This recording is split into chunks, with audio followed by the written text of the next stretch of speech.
Welcome back. When it comes to layout using CSS, a very important skill of a developer, there are probably 3 really good ways to do it this year.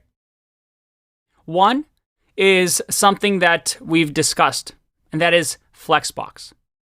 Another one was Bootstrap 4. And we're going to learn about a new way of doing it, which is called CSS Grid.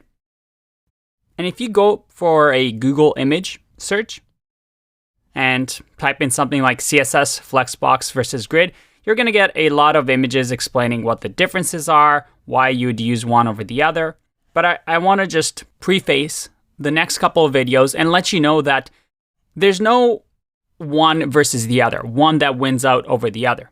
There's always a trade-off. And the best way to think about these tools is as complementary tools. That is, they both work really, really well together. You don't only have to use just Flexbox or just CSS Grid. Ideally, use them both together. And I'll show you later on how we can use both Flexbox and CSS Grid to pretty much do anything we want when it comes to layout. But just to start us off, a good way to think about Flexbox versus CSS Grid is that Flexbox is really good to use if you just have one-dimensional. Maybe you're only thinking about columns and how to do layout based on columns. CSS grids are really, really powerful, especially when it comes to two-dimensional layouts. That is, both columns and rows. So it's really, really good at, let's say, image galleries or listing out your portfolio projects on your own personal webpage. And we'll get into that. But now you might be asking yourself, okay, isn't this what Bootstrap allows us to do? And you'd be right. Bootstrap came at a time when we didn't have Flexbox and CSS Grid. It came at a time when we just had display and floats and positioning CSS properties that, as we saw, are really, really difficult to use when it comes to layouts.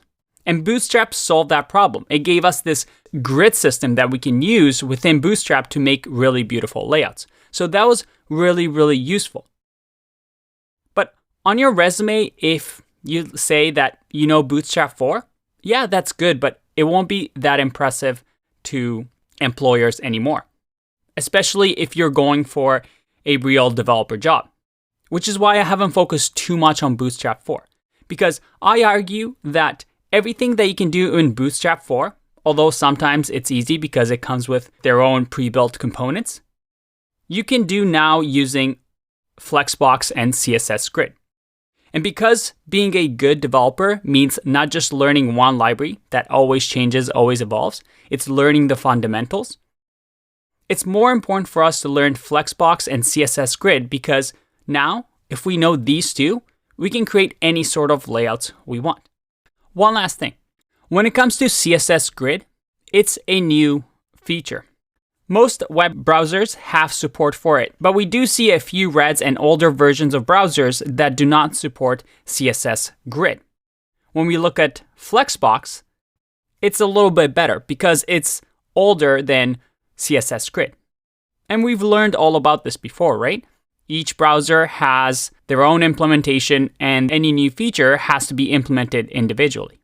So although CSS Grid has become pretty standard across the web, if you're trying to support older browsers or something like Opera Mini, then you might want to consider using floats to do layout. Although, to be honest, most of the web is moving towards CSS Grid and Flexbox, so I just recommend starting to use this right away because eventually this will have really, really good support. But enough talk.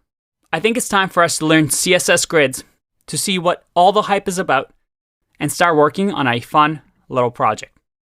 I'll see you in the next one.